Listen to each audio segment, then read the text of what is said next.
Halo, semangat pagi anak ibu semua.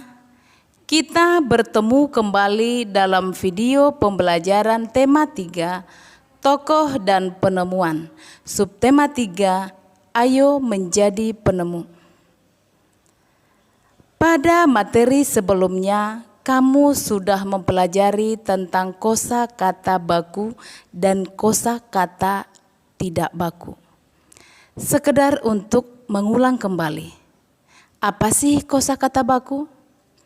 Kosakata baku adalah kosakata yang penulisannya telah sesuai dengan pedoman umum ejaan bahasa Indonesia.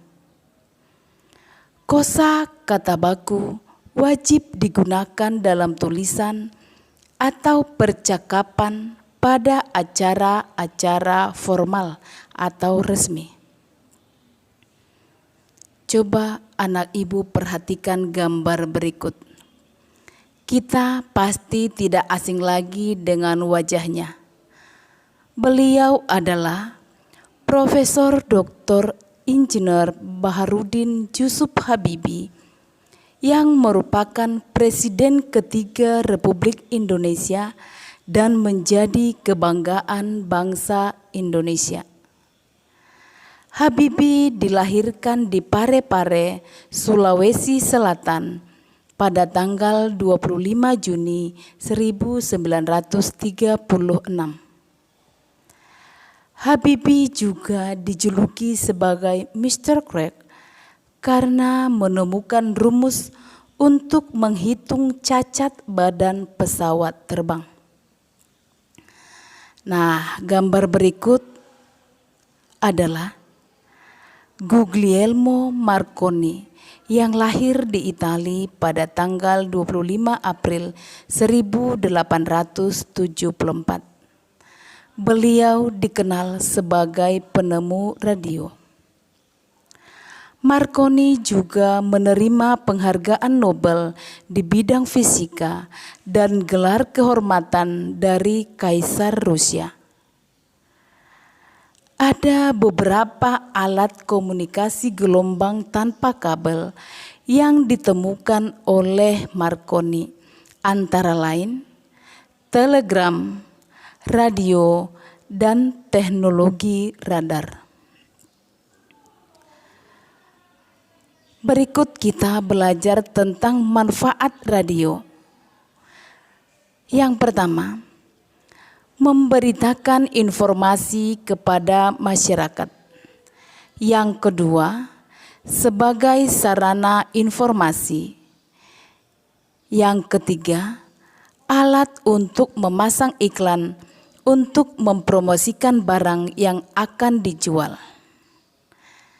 Nah, selain tadi beberapa penemuan itu, kita juga belajar tentang pelaksanaan hak dan kewajiban yang bertanggung jawab. Apa contohnya? Yang pertama, kita berhak mengendarai kendaraan, tetapi kita harus menyesuaikan dengan umur. Misalnya, anak SD bisa menggunakan sepeda. Yang kedua, kita berhak memperoleh nilai bagus saat ulangan jika belajar dengan sungguh-sungguh dan jujur. Yang berikut coba anak ibu perhatikan rangkaian lampu berikut. Nah, dari gambarnya kita bisa tentukan bahwa ini adalah rangkaian listrik campuran. Ada rangkaian paralel, ada rangkaian seri. Dari gambar rangkaian tersebut, kita bisa melihat terdapat 3 buah saklar, yaitu saklar 1 S1, saklar 2 S2, saklar 3 S3, dengan 4 buah lampu yaitu L1, L2, L3, dan L4. Coba anak ibu perhatikan saklar 1. Jika saklar 1 dinyalakan, maka yang menyala hanya lampu 1 atau L1. Yang berikut, jika saklar 2 dinyalakan, maka hanya lampu 2 atau L2 yang menyala. Yang berikut, jika saklar 3 dinyalakan, maka lampu 3, L3 dan lampu 4, L4 menyala. Maka dari keterangan dan gambar ini kita bisa melihat bahwa rangkaian seri pada lampu di kelas itu adalah L3 dan L4, sedangkan rangkaian paralelnya adalah L1, L2, dan L3, L4. Nah, kita perhatikan lagi gambar berikut. Beliau adalah Gareth Augustus Morgan, seorang warga Amerika berkulit hitam yang merupakan penemu lampu lalu lintas. Lampu lalu lintas yang dia temukan terdiri dari 3 warna, yaitu merah, kuning, dan hijau. Anak-anak ibu pasti sering menemukan lampu lalu lintas di jalan. Ketika lampu lalu lintas berwarna merah, itu berarti kita harus berhenti. Ketika lampu lalu lintas berwarna kuning, berarti kita hati-hati. Sedangkan kalau lampu lalu lintas sudah berwarna hijau, berarti kita sudah bisa jalan. Apa sih manfaat lampu lalu lintas? Manfaatnya adalah untuk mengatur lalu lintas dan menyelamatkan pengguna jalan dari kecelakaan. Nah, di jalan raya kita juga memiliki hak. Apa saja hak kita? Yang pertama, mendapatkan kenyamanan, keamanan, dan keselamatan di jalan raya. Yang kedua, mendapatkan fasilitas kendaraan umum yang baik dan layak pakai. Yang ketiga, mendapatkan asuransi kecelakaan bagi pengendara. Selain memiliki hak sebagai pengguna jalan raya, kita juga memiliki beberapa kewajiban. Yang pertama, mematuhi rambu-rambu lalu lintas. Yang kedua, bagi pejalan kaki menyeberang di zebra cross. Yang ketiga, bagi pengendara motor atau mobil, wajib memiliki surat izin mengemudi atau SIM dan STNK. Nah, coba perhatikan contoh rambu-rambu lalu lintas yang sering kita temukan di jalan. Nah, coba lihat ada di situ lambang stop. Itu artinya apa? Artinya adalah berhenti. Lambang berikut ada segitiga. Itu artinya beri kesempatan. Yang berikut ada tanda silang, artinya silang datar dengan 1 jalur rel. Yang berikut coba lihat gambar ada pengendara di situ, artinya kendaraan roda 2 dilarang masuk. Nah, gambar berikut coba lihat ada tanda panah, kemudian Cibitung. Itu artinya penunjuk jalan keluar dari Cibitung. Gambar berikut coba lihat, sering kita lihat di jalan, lambang ini artinya rumah sakit. Nah, ada lagi gambarnya Dieng 10 km. Itu berarti penunjuk jalan jarak tempuh Dieng 10 km. Dan masih banyak sebenarnya rambu-rambu lalu lintas yang kita temukan di jalan. Nah, selanjutnya kita akan belajar tentang beberapa penemuan yang membawa perubahan masyarakat di bidang ekonomi.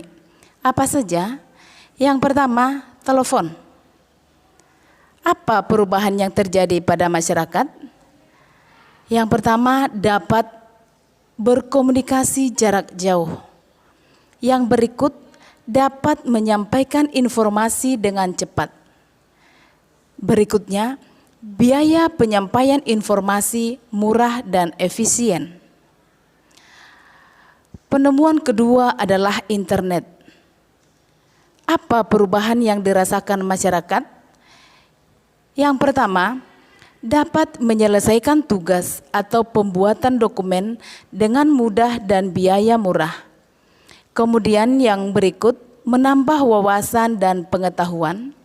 Yang ketiga, menjadi media komunikasi. Yang keempat, mudah mencari lowongan kerja.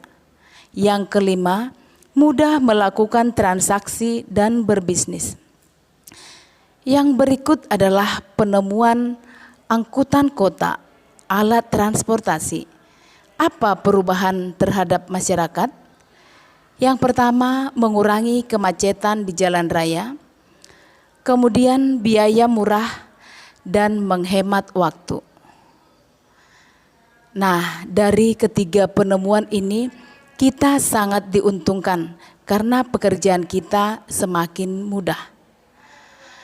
Coba perhatikan gambar berikut, kira-kira siapa Bapak ini? Beliau adalah William George Morgan yang menemukan permainan bola voli tahun 1895. Sedangkan bola voli sendiri masuk ke Indonesia pada tahun 1928 di masa penjajahan Belanda. Nah, demikian pembelajaran kita untuk tema 3, subtema 3.